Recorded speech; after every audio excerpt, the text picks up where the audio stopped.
Assalamualaikum warahmatullahi wabarakatuh. Baik, masih di channel saya ya, masih di materi mengenai strategi algoritma atau desain dan analisis algoritma. Baik, pada pertemuan kali ini kita akan membahas mengenai algoritma brute force ya. Algoritma brute force ini adalah algoritma yang sudah pasti bisa mencari suatu solusi ya. Karena seperti kata-katanya brute force itu kita akan mencari semua kemungkinan solusi yang ada. Baik, seperti apa algoritma brute force dan contoh-contohnya kita lihat. Oke, ya.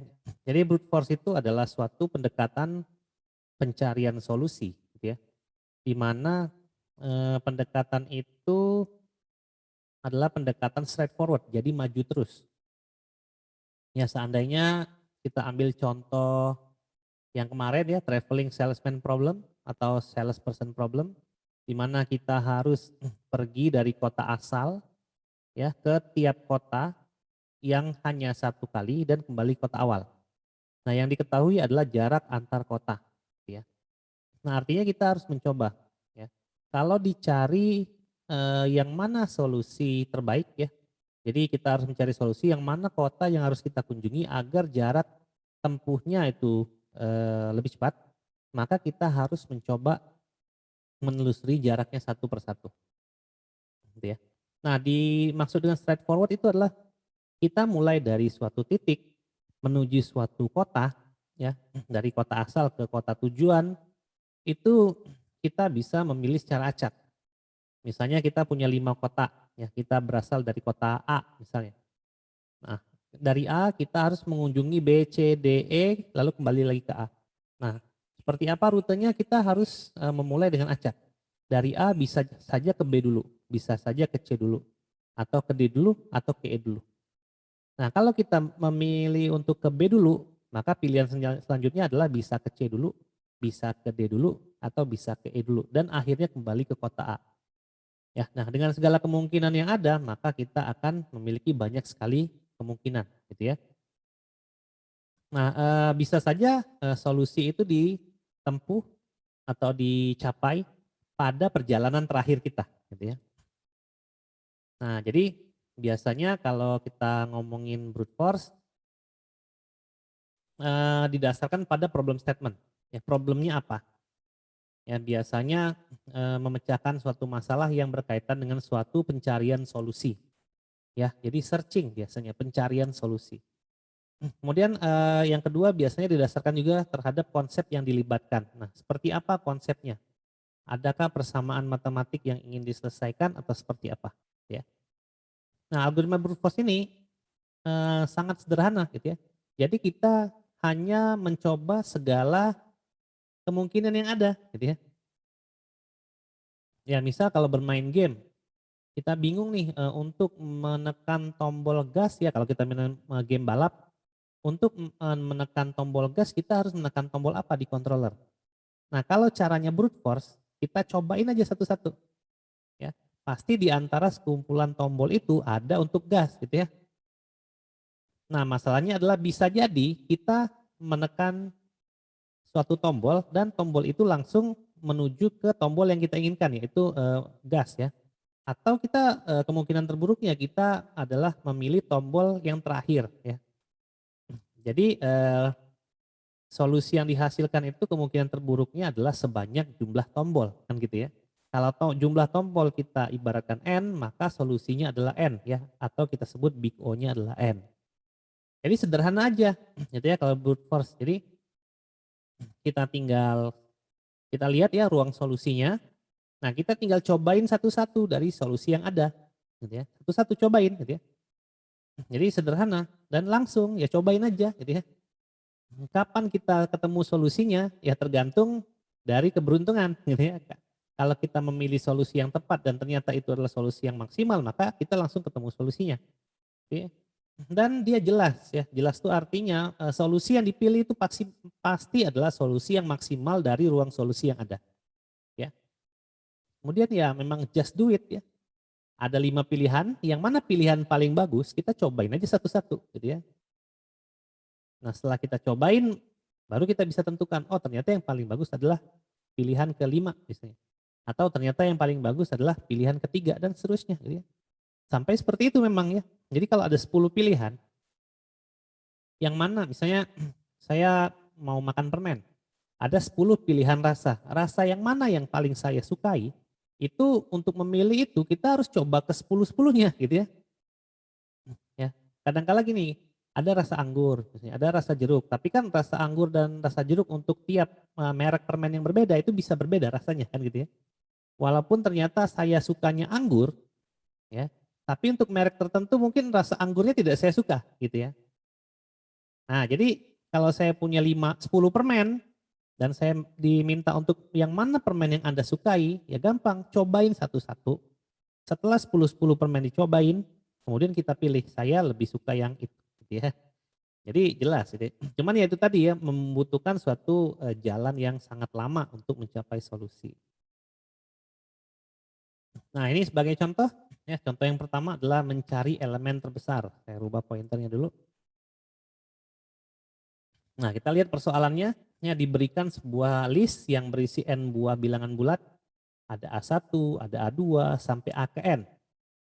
Ya kalau implementasi algoritmanya array gitu ya. Nah, yang masalahnya lah carilah elemen terbesar di dalam list tersebut. Ya. Nah, gimana caranya kita selesaikan dengan algoritma brute force? Caranya adalah bandingkan setiap elemen list mulai dari A1 sampai AN untuk menemukan elemen terbesar. Ya. Jadi kita akan bandingkan mulai dari A1 dengan A2. Ya. Lalu A1 dengan A3, A1 dengan A4 sampai A1 dengan AN.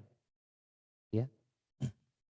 Jadi kita bandingkan semua. Nanti A2 dengan A3, A3 dengan A4, A4 dengan A2 dengan A3, A2 dengan A4, A2 dengan A5, A2 sampai ke AN, A ke N. Ya. Nah terus kita bandingkan sehingga kita akan mendapatkan bilangan yang paling besar ya. Jadi misalnya yang pertama adalah A1. Saya bandingkan dengan A2. Kalau A1 lebih besar, kalau A2 lebih besar dari A1, maka saya ambil A2, saya simpan A2-nya. Nanti saya bandingkan lagi A1, bandingkan lagi dengan seterusnya gitu ya. Maka lama-lama saya akan mendapatkan suatu elemen yang maksimal ya. Nah ini adalah prosedurnya dalam bentuk algoritma ya. Cari elemen terbesar, inputnya adalah A1 sampai dengan AN, integer, outputnya adalah nilai max, integer.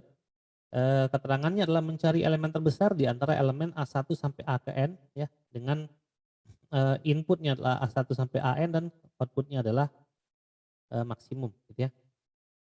Nah di sini deklarasi ada K integer, ini algoritmanya max saya isi A1 dulu gitu ya, berarti kita membandingkan dengan A1. Berarti kalau ini logikanya adalah yang A1-nya dianggap maksimum dulu ya. Nah dari K diisi 2 sampai ke N, lakukan kita bandingkan A ke N gitu ya, A ke K. Jadi di sini jika A ke K, A kedua itu lebih besar daripada max, dan max diisi A ke K gitu ya. Nah kita bandingkan terus, jadi sama aja gitu ya. Jadi seperti A1 itu kita anggap maksimal dulu. Kemudian kita bandingkan apakah A2 itu lebih besar daripada A1 atau temporary max-nya ini. Kalau iya, maka kita gantilah nilai max-nya ini dengan nilai yang lebih besar. Ya, nanti akan lanjut lagi ke A3. K3 ya. K3 artinya adalah A3. Apakah A3 akan lebih besar dari max? Nilai max itu akan tergantung dari nilai inisiasi di sini. Kalau iya, maka diinisialisasi dan akhirnya kita akan mendapatkan nilai maksimum ya daripada algoritma menentukan elemen terbesar ini. Ya. Nah, kalau kita lihat ya, jumlah operasi perbandingan elemen itu adalah n-1 kali. Kenapa n-1? Karena A1-nya udah kita ambil sebagai bilangan terbesar, maka kita tidak usah mulai dari 1. Artinya kita mulai dari n-1 ya, makanya ini mulai for-nya K-nya mulai dari 2. Sehingga kalau kita lihat di sini kompleksitas waktu algoritmanya adalah big O n ya. Masih ingat tentang kompleksitas algoritma ya, yang big O itu artinya yang worst case ya, yang waktu terlamanya. Nah, kalau masih ada yang belum mengerti, silakan lihat di materi sebelumnya ya mengenai kompleksitas waktu algoritma. Baik, contoh yang kedua pencarian beruntun atau sequential search. Ya, persoalan ini diberikan list yang berisi n buah bilangan bulat dari A1 sampai n. Carilah nilai X di mana dalam list tersebut. Jika X ditemukan maka luarannya adalah indeks elemen array. Jika X tidak ditemukan maka luarannya adalah min 1. Artinya kalau kita ingin mencari suatu bilangan, kalau bilangan itu ada di list atau di array ini, maka kita munculkan indeksnya. Tapi kalau tidak ada dalam list bilangan yang kita cari, maka kita outputkan min 1. Caranya gimana? Ya cari aja gitu ya. Jadi saya punya X suatu bilangan, gitu ya. Kalau kita lihat gambar ini anggap saja X-nya ada 54, adalah 54 ya. Nah, apakah 54 itu ada di kumpulan A1 sampai A ke N atau list ini, maka saya tak cari aja dari yang satu. Ya, saya bandingkan 54 itu dengan indeks pertama, ya, 17. Atau kalau kita mau ngomongin bahasa algoritma, kita mulai dari bahasa pemrograman, ya kita mulai dari indeks ke 0. Tapi ini karena persoalannya adalah A-nya A1 sampai A ke N, jadi kita mulai dari indeksnya 1 ya. Jadi saya bandingkan apakah 54 sama dengan ini. Kalau tidak, saya cari yang kedua. Kalau tidak, saya cari yang ketiga. Kalau tidak, saya cari keempat. Kalau tidak, saya cari kelima. Kalau tidak, saya cari yang keenam. Artinya X-nya 54, ternyata di indeks ke-6 ketemulah 54. Maka output saya adalah 6. Karena yang dicari adalah indeks elemennya. Gitu ya. Nah, jadi pencarian sequential search itu tinggal mencari aja dari indeks yang paling kecil hingga indeks yang paling besar, atau indeks paling besar itu adalah indeks ke N. Hingga saya punya algoritma pencarian itu adalah seperti ini ya, pencarian sekuensial atau pencarian beruntun. Saya punya inputnya A1 sampai A ke N, itu adalah integer. Saya punya integer juga itu untuk menentukan angka yang saya ingin cari dari input, dan outputnya adalah indeks. Ya. Nah, di sini saya punya algoritmanya. Ya, jadi di sini dengan cara yang seperti tadi gitu ya, maka saya akan mencoba untuk mencari apakah indeksnya ada atau tidak ya. Nah, di sini saya mulai K-nya 1, selama K kurang dari N dan A ke K tidak sama dengan X, lakukan K diisi dengan K plus 1. Ya, artinya kalau A ke K tidak sama dengan X ya. Artinya kalau misalnya ketika saya datang ke sebuah elemen dan elemen itu tidak sama nilainya dengan X yang saya inginkan, maka maka K-nya akan selalu berlanjut gitu ya. Nah, ketika X-nya ditemukan, maka ide X-nya saya isi dengan K. Ya, kalau tidak, maka ide X-nya saya isi dengan min 1. Ya. Nah, kalau kita lihat di sini perbandingan elemennya adalah sebanyak N ya, di sini ya. Selama K kurang dari N, N, A, K tidak sama dengan X, kalau salah satunya sama aja, misalnya A ke K sudah sama dengan X, pasti while ini berhenti. Atau K kurang dari N. Gitu ya. Artinya while ini akan berlanjut sebanyak N kali maksimal. Dan tentunya kita akan memiliki suatu algoritma di mana kompleksitas waktunya adalah big O N. Gitu ya. Nah, adakah algoritma pencarian lain yang lebih mangkus? Mangkus di sini artinya yang lebih efektif dan efisien dibandingkan algoritma brute force? Bisa jadi ada, gitu ya. Nah, itu nanti kita akan pelajari di materi selanjutnya. Oke, contoh yang ketiga adalah menghitung nilai A pangkat N, di mana A lebih besar 0 dan N adalah bilangan bulat tidak negatif. Ya. Jadi definisinya adalah seperti ini A pangkat N ya.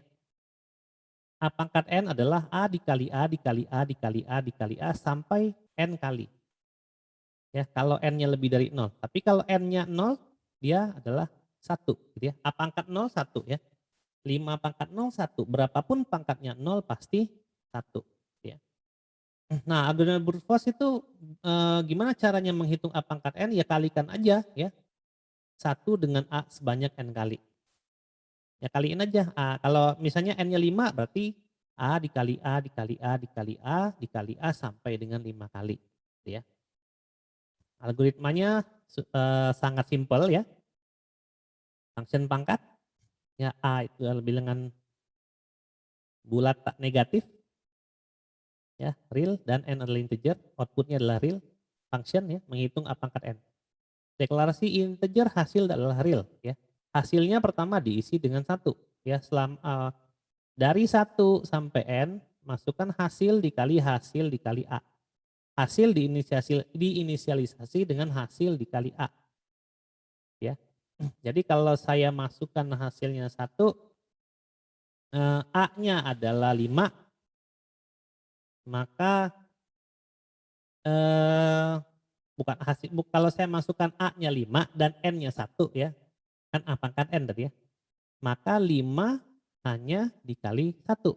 Jadi ya, sehingga outputnya adalah 1 dikali 5. Karena hanya 1 kali ya. Tapi kalau 5, A-nya 5, N-nya 2, maka 5 dikali 5. Gitu ya. Sehingga hasilnya adalah nanti 1 dikali 5 dikali 5. Nah artinya apa? Hasil ini itu ya, akan selalu bertambah sesuai dengan perkalian A dalam waktu N kali. Sehingga jumlah operasinya adalah N dan kompleksitas algoritmanya adalah big O N. Nah untuk perkalian, untuk perpangkatan adakah yang lebih mangkus daripada brute force? Mungkin ada gitu ya. Tapi biasanya pemikiran sederhana kalau kita ngomongin pangkat adalah kita kali bilangan itu sebanyak pangkatnya. Nah kan gitu ya kira-kira ya. Baik, lalu menghitung faktorial. Ya, n adalah bilangan bulat tak negatif. Definisi faktorial adalah kalau n faktorial artinya 1 kali 2 kali 3 kali 4 kali 5 sampai kali ke n. Gitu ya. Kalau 5 faktorial artinya 1 kali 2 kali 3 kali 4 kali 5. Ya, kalau 3 faktorial artinya adalah 1 kali 2 kali 3. Kalau n-nya 0, kalau n-nya lebih besar 0, kalau n-nya 0 adalah 0 faktorial itu adalah 1. Gitu ya. Sehingga secara brute force kita tinggal kalikan n buah bilangan ya 1 sampai n itu secara bersama-sama. Jadi kalau kita punya 5 faktorial kita kaliin aja ya. 1 kali 2 kali 3 kali 4 kali 5 atau 5 kali 4 kali 3 kali 2 kali 1. Algoritmanya pun ya sederhana ya faktorial tinggal n aja. Ya kalau n-nya 5 artinya kita akan mengalihkan 1 sampai 5 diulang 5 kali. Ya, kita kalikan 1, kita kalikan 2, kalikan 3, kalikan 4, kalikan 5, itu tinggal main di indeks saja. Ya, sehingga saya punya algoritma adalah faktorial pertama kali diisi 1, for K1 to N do faktorial diisi dengan faktorial dikali K. Ya. Kalau misalnya N-nya 5, maka nilai faktorial itu adalah 1 ya, pertamanya 1 karena K-nya adalah 1. Yang selanjutnya ketika K-nya 2 dikali dengan 2 ya. Di sini proses pengalinya. Lalu dikali dengan 3, dikali dengan 4, dikali dengan 5. Maka nilai fak itu akan ada 5 kali 1 kali 2 kali 3 kali 4 dan kali 5. Nah, untuk faktorial sendiri karena for-nya adalah sebanyak n kali, maka kita punya operasi sebanyak n dan kompleksitas algoritmanya adalah big O n. Nah, lalu yang kelima maksudnya adalah pengalian dua buah matriks ya ada A dan B. Berukuran sama kotak ya n kali n. Ya. Maka kalau saya punya C adalah matriks A dikali matriks B, maka elemen-elemen matriks yang ada di dalamnya adalah CIJ, AIJ dan BIJ. Karena matriks itu adalah baris kali kolom ya. I yang di sini dimaksudkan indeks baris, J-nya adalah indeks kolom, A-nya juga sama, AI itu adalah I indeks baris, J indeks kolom, dan BIJ juga adalah B indeks I indeks baris dan J indeks kolom. Ya. Artinya kalau saya ini adalah C, maka ini adalah A, ini adalah B. Seperti yang kita tahu ya perkalian matriks adalah baris dikali kolom. Ya hasilnya di sini. Jadi nanti baris ya dikali kolom hasilnya ini. Gitu ya. Masih ingat ya perkalian matriks ya. Oke. Nah, algoritma brute force berarti kita akan hitung setiap elemen hasil perkalian satu persatu dengan cara mengalihkan dua vektor yang panjangnya n. Karena berukuran n kali n. Kalau ngitung matriks atau perkalian matriks kita biasanya akan menggunakan 2 buah atau sampai 3 buah for gitu ya. Di mana for pertama adalah I itu menandakan baris, for kedua J itu menandakan kolom, lalu kita akan hitung eh, perkaliannya. Jadi perkalian matriks itu nanti baris ini dikali baris ya, baris ini ya, elemen ini dikali elemen ini ditambah elemen ini dikali elemen ini dan seterusnya. Nanti hasilnya adalah elemen yang ini ya. Nanti yang kedua adalah yang untuk mengisi elemen selanjutnya maka ini dikali sebelahnya gitu ya. Ini dikali bawahnya ditambah ini dikali di bawahnya ditambah ini dikali bawahnya terisilah ini. Yang berikutnya ini ditambah ininya jadi ya, kolom ketiga yang selanjutnya adalah dikali dengan kolom keempat. Nah, begitu juga untuk baris kedua kolom 1, baris kedua kolom 2, baris kedua kolom 3, baris kedua kolom 4 dan seterusnya. Gitu ya. Nah, di sini algoritma yang saya punya ada 1, ada 2, ada 3 for.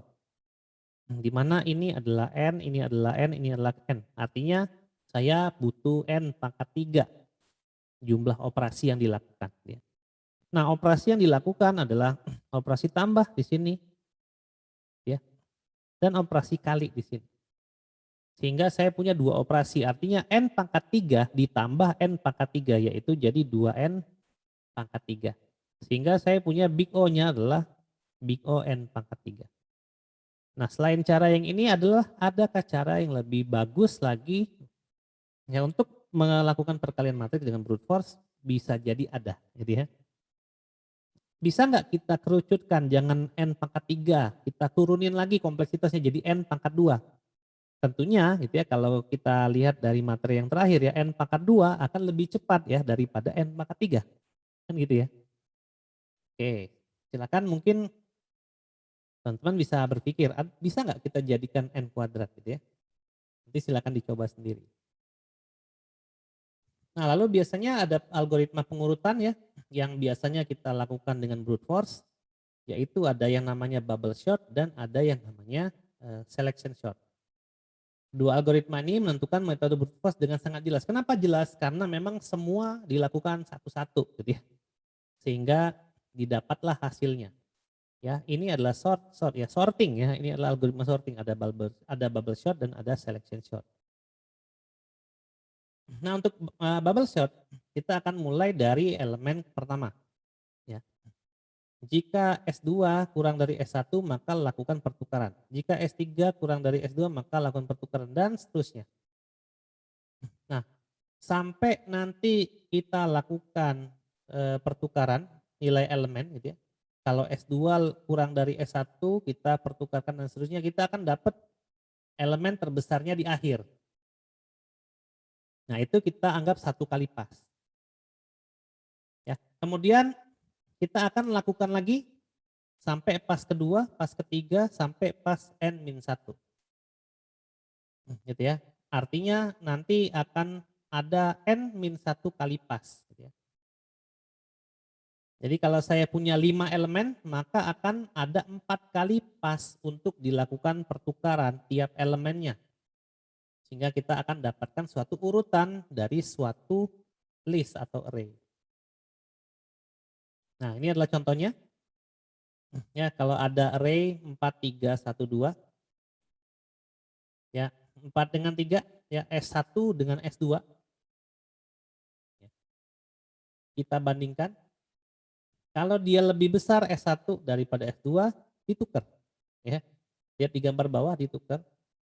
Lalu mulai dari ke S2, S2 dengan S1, kalau ternyata S2 lebih S2 dengan S3, jika S2 lebih besar dari S3 ditukar, ya, tukar lagi. Lalu S3 ke S4, jika S3 lebih besar dari S4 ditukar. Ya, kemudian itu 1 kali pas, gitu ya. Nah, lalu pas yang kedua adalah balik lagi kan. Nah, balik lagi dari elemen pertama, apakah S1 dengan S2 lebih besar S1? Kalau lebih besar maka ditukar. Ini ditukar ya. Kemudian S2 dengan S3 kalau lebih besar dia ditukar. S3 dan S4 tidak perlu tukar lagi karena kita udah tahu elemen paling akhir itu adalah elemen paling besar gitu ya. Nah, sehingga ketika ini udah ditukar, ketika ini akan dibandingkan S1 dengan S2 dibandingkan itu tidak perlu pertukaran, maka hasilnya adalah 1, 2, 3 dan 4. Ya, ini adalah salah satu teknik daripada bubble shot. Jadi dicobain semua. Tuk, kalau lebih besar tukar, nanti ini dengan lebih besar tukar dan seterusnya kita akan mendapatkan satu urutan secara ascending dari bubble shot. Ya. Nah, ini adalah algoritmanya gitu ya. Algoritma yang ada seperti ini. Jadi kita punya dua buah for untuk membandingkan elemen gitu ya. Sebanyak n-1 kali gitu ya. Nah, di sini ada pertukaran kalau misalnya tadi S1 kurang dari S2 maka ditukar gitu ya. Dan seterusnya. Nah, kalau kita lihat jumlah perbandingan elemen ini adalah n dikali n-1 per 2 kali ya. Jumlah pertukarannya adalah n dikali n-1 per 2 kali. Sehingga kita dapat kompleksitas waktu algoritmanya adalah n kuadrat. Ya. Ya tinggal dikali aja n dikali n, 2n dikurang 2 dibagi 2. N kali n kuadrat. N kuadrat dikurang 2n dibagi 2. Maka kita dapat n kuadrat adalah polinomial tertinggi ya daripada suatu persamaan itu, maka big O-nya adalah n kuadrat. Adakah algoritma sorting yang lebih mangkus, yang lebih efektif dan efisien? Mungkin ada, bisa di searching di Google atau nanti kita akan bahas di pertemuan yang lain. Kemudian yang berikutnya adalah selection shot. Ya. Nah ini juga sama, adalah n-1 kali pas, tapi bedanya adalah pas ke satu adalah kita cari elemen terkecil dulu dari sekumpulan S ini ya, array ini dari 1 sampai ke n. Nah, kalau kita udah ketemu, cari posisi, lalu letakkanlah elemen terkecil pada posisi pertama. Artinya ini juga adalah urutan ascending. Yang kedua juga sama. Cuman bedanya karena kita tahu yang pertama itu adalah yang paling kecil, maka kita tidak usah ikut sertakan lagi yang pertama. Ya kita mulai dari elemen kedua. Sehingga yang kita lakukan adalah n-1 kali pas. Ya. Karena kalau ujung-ujungnya sisa satu elemen, kita tidak perlu bandingkan lagi gitu ya. Karena dia adalah pasti elemen yang paling besar yang ada di ujung. Nah, ilustrasinya seperti ini, gitu ya. Nah, kita cari dari sekumpulan ini mana yang paling kecil, artinya kita cari yang paling kecil, kita bandingkan. Ketika kita ketemu yang paling kecil langsung dipindahin ke yang pertama. Kemudian dari elemen ini kita bandingkan, ya, kita bandingkan semua. Cari yang paling kecil, yang kecil kita kasih taruh yang kedua. Ya, tersisa 4, kita cari yang terkecil kita taruh ketiga. Terus ini sisa 3 elemen, cari yang terkecil kita taruh ke yang keempat. Cari yang terkecil kita taruh ke 5 dan yang terakhir udah pasti yang paling besar gitu ya. Gitu ya. Jadi kita akan melakukan n-1 kali perulangan. Pas ya. N-1 kali pas. Oke, algoritmanya seperti ini. Ya. Untuk selection shot. Jadi for yang pertama ini adalah menentukan pasnya. For yang kedua adalah untuk jalannya elemen. Ya, lalu kita akan bandingkan mana yang nilai terkecil. Kalau ketemu yang terkecil, maka kita tukar di bawahnya dengan elemen yang pertama. Lalu kita lanjutkan pencarian dari elemen kedua sampai ke n. Kalau ada yang kecil, kita taruh di elemen kedua. Kita lanjutkan pas ketiga dari indeks ketiga sampai dengan n. Kalau ada yang terkecil, kita masukkan ke elemen ketiga dan seterusnya. Nah ini juga sama, gitu ya. Operasi perbandingan elemennya adalah n dikali n-1 per 2. Ya. Jumlah operasi pertukarannya adalah n-1. Ya, operasi pertukaran di sini. Sehingga kalau kita lihat ya, kalau kita jumlahkan n-1 ditambah n dikali n-1 per 2, kita pasti akan dapat ya, big O-nya tetap n kuadrat. Ya, kalau kita tambahkan ini pasti yang paling besar adalah n kuadrat ya. Kalau dilihat dari teorema yang ada ya mengenai kompleksitas waktu asimptotik yang pada pertemuan sebelumnya.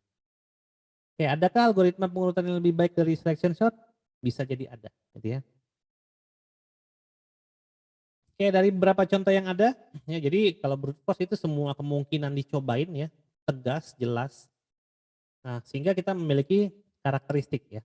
Brute force itu karakteristiknya adalah apakah dia cerdas tidak ya. Brute force itu adalah algoritma yang tidak cerdas sama sekali. Ya. Dia mencari solusi, iya.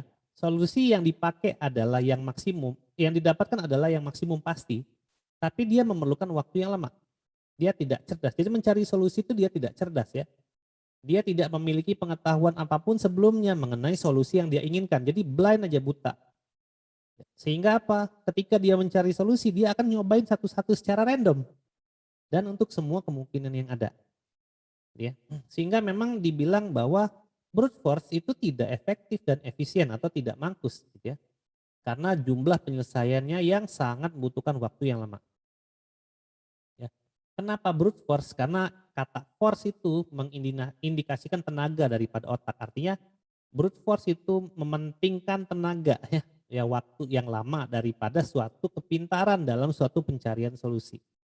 Ya. Makanya kadang-kadang algoritma brute force itu disebut sebagai algoritma naif atau naif algorithm. Naif itu artinya semua kemungkinan yang ada dicobain, gitu itu naif kan. Seperti yang saya contohkan di awal, saya disuruh milih 10 permen, mana yang paling saya sukai. Ya karena naif, dicobain satu-satu dulu, baru ditentukan yang mana yang paling disukai. Nah kemudian brute force itu cocok ya kalau memang persoalan masukannya kecil ya, nilai n-nya kecil.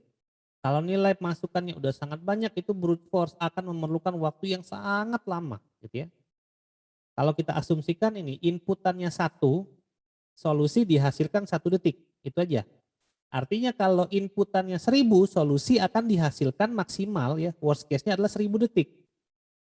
Ya bayangkan kalau inputannya adalah 1 juta, maka waktu yang diperlukan untuk mendapatkan hasilnya adalah 1 juta detik, yaitu berapa lama. Ya. Nah, pertimbangan menggunakan algoritma brute force adalah memang brute force itu sangat sederhana ya, sangat mudah mengimplementasikannya, tidak perlu mikir. Nah, biasanya algoritma brute force sering digunakan sebagai basis pembanding dengan algoritma lain yang lebih mankus atau yang lebih efektif. Ya.